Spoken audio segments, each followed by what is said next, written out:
Good morning friends. मैं doctor V K Mishra from gastro liver hospital Swaroopnagar Kanpur.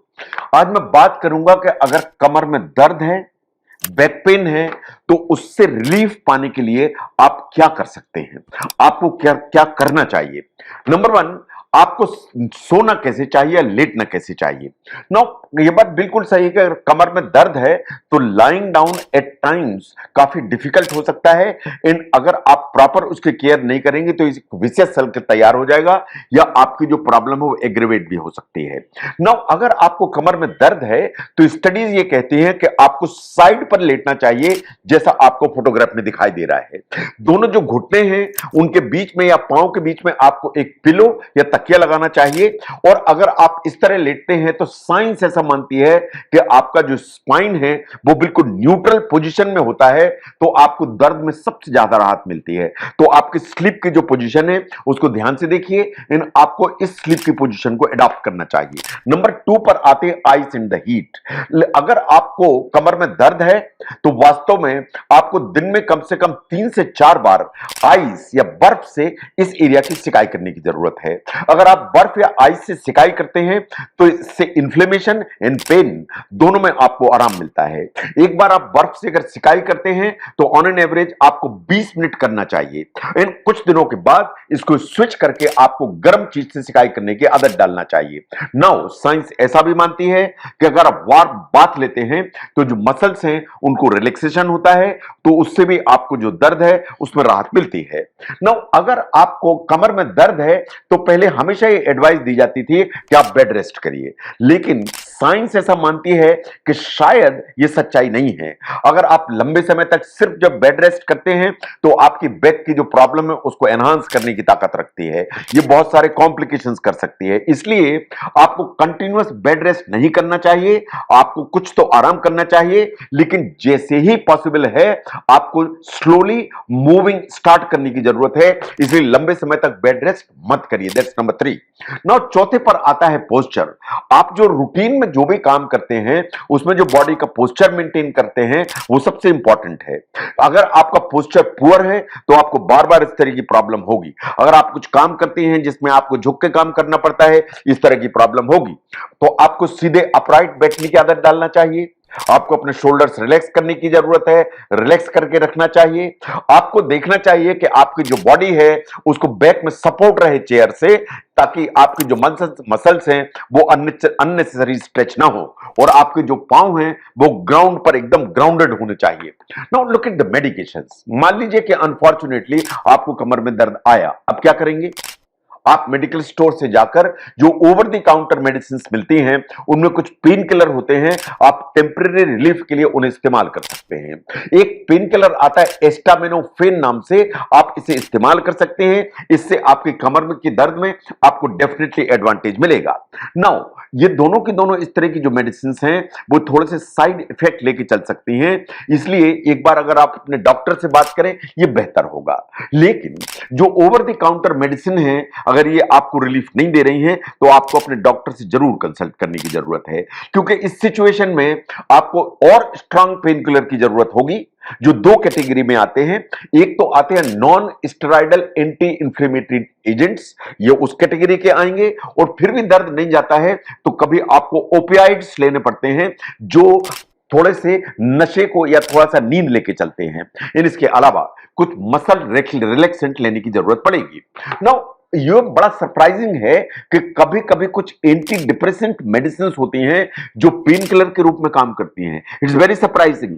Actually जो anti depressant medicine हैं वो जो केमिकल मैसेंजर्स हमारे ब्रेन में होते हैं उनको इन्फ्लुएंस करती हैं और ये कैसा ये बिहेव करेंगे पेन सिग्नल के साथ में उसको मॉडिफाई करती हैं।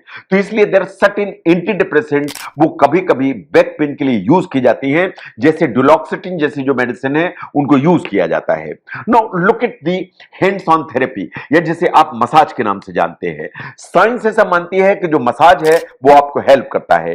एक रिसेंट स्टडी ने बोला कि अगर आप हफ्ते में एक बार आप मसाज कराते हैं और आप 10 हफ्ते तक लगातार करते रहते हैं तो आपकी बैक की मसल्स, उनका स्पाज्म, उनका पेन, उनकी फंक्शनिंग वो सिग्निफिकेंटली इंप्रूव होती है। आपका क्रॉनिक बैक पेन है वो सिग्निफिकेंटली इंप्रूव होता है। इसके अलावा जो स्पाइनल मैनिपुलेशन है वो इक्वली इंपॉर्टेंट है, लेकिन उसे आपको किसी भी ट्रेन्ड जो फिजियोथेरेपिस्ट है उनसे कराने की जरूरत है। तो massage therapy and spinal manipulation ये दोनों आपको हेल्प कर सकते हैं। Now look at the physical therapy. जैसा मैंने कहा कि फिजियोथेरेपिस्ट से हमेशा मदद लीजिए, कैसा आपको बैठना चाहिए, कैसा आपको स्टैंड करना चाहिए, कैसा आपको मूव करना चाहिए। जो फिजियोथेरेपी के स्पेशलिस्ट हैं they know best. And science ऐसा मानती है कि जो भी आप बैक की exercise over a period of time करते हैं, उनके बैक मसल की स्ट्रेंथ, इनकी फ्लेक्सिबिलिटी, इनका एंड्योरेंस इंप्रूव होने से बैक पेन की जो प्रॉब्लम है वो हमेशा पीछे चली जाती है या नीचे चली जाती है। Next comes the nerve stimulation. ये जो नर्व स्टिमुलेशन है इसको टेंस के नाम से भी जाना जाता है या ट्रांसकुटेनियस इलेक्ट्रिकल नर्व स्टिमुलेशन के नाम से जाना जाता है, जैसा आपको फोटोग्राफ में दिखाई दे रहा है। अगर इसे आप इस्तेमाल करते हैं या आपके फिजियोथेरेपिस्ट इसे अप्लाई करते हैं, इससे आपका जो बैक पेन है उसमें आपको काफी फायदा मिलता है। ऐसे ही जो एक्यूपंक्चर है वो आपको काफी हेल्प करने की ताकत रखता है। Now next is the talk therapy. It looks very strange, लेकिन जो टॉक थेरेपी है जैसे कॉग्निटिव बिहेवियरल थेरेपी है is very effective in short and long term at helping the chronic back pain. तो क्रॉनिक जो बैक पेन है उसमें cognitive behavioural therapy कभी आपको हेल्प करती है। ये सरप्राइजिंग है, स्ट्रेंज है, लेकिन ये ट्रूथ है, तो इस पर ध्यान दीजिए। Now look at the biofeedback. Biofeedback एक ऐसा मैकेनिज्म है जो आपके ब्रेन को ट्रेन करता है इस चीज को कंट्रोल करने के लिए कि आपको जो पेन है उसको कैसा रिस्पॉन्ड करे। तो इसलिए biofeedback therapy is the one जो आप इस्तेमाल कर सकते हैं, अपने डॉक्टर से उसके बारे में बात कर सकते हैं। अगर पेन परसिस्ट करता है and there is some problem in the spine, तो एट टाइम्स डॉक्टर्स कहते हैं कि आपका जो स्पाइन है उसमें एक इंजेक्शन लगाने की जरूरत पड़ेगी, और ये इंजेक्शन लगेगा तो इससे आपका जो बैक पेन है उसमें रिलीफ आ जाएगी। ये जो इंजेक्शन होते हैं यूजुअली इनमें स्टेरॉइड्स होते हैं, लेकिन इनको अगर लगाया जाता है तो इस सिम्टम्स को ठीक करने में काफी मदद मिलती है। ये बिल्कुल बात सब सही है, लेकिन कभी बैक पेन इतनी प्रॉब्लम करता है कि आपके पास में ऑपरेशन के अलावा कोई विकल्प नहीं रह जाता है। अगर डिस्क बल्ज कर रही है, वो नर्व के ऊपर प्रेशर कर रही है, तो आपके पास में कोई विकल्प नहीं रह जाता है। जो सर्जन से बहुत सारी चीजें ऑफर कर सकते हैं, वो कह सकते हैं कि डिस्क को बाहर निकाला जाएगा, जिसे कहते हैं डिसेक्टमी। वो कह सकते हैं कि आपका जो वर्टिब्रा है उसका एक पोर्शन बाहर किया जाएगा डिकम्प्रेशन के लिए, इसे कहते हैं लेमिनेक्टमी। कभी ये कह सकते हैं कि आपके जो वर्टिब्रा हैं उनको कुछ फिक्स करना पड़ेगा स्टेबलाइज करने के लिए, इसे कहते हैं स्पाइनल फ्यूजन। तो अगर सर्जरी की जरूरत पड़ी तो आपके सर्जन आपको इनमें से कोई भी कॉम्बिनेशन या आइसोलेशन में एडवाइज कर सकते हैं कि डिसेक्टमी होगी या आपकी लेमिनेक्टमी होगी या आपका स्पाइनल फ्यूजन करने की भी जरूरत पड़ेगी। तो जो बैक पेन है is a very common problem.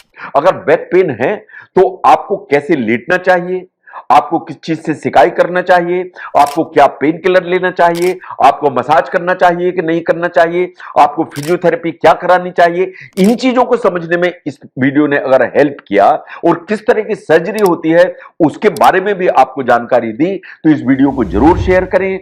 मैं doctor V K Mishra from gastro liver hospital, Swaroop Nagar, Kanpur. Thank you very much.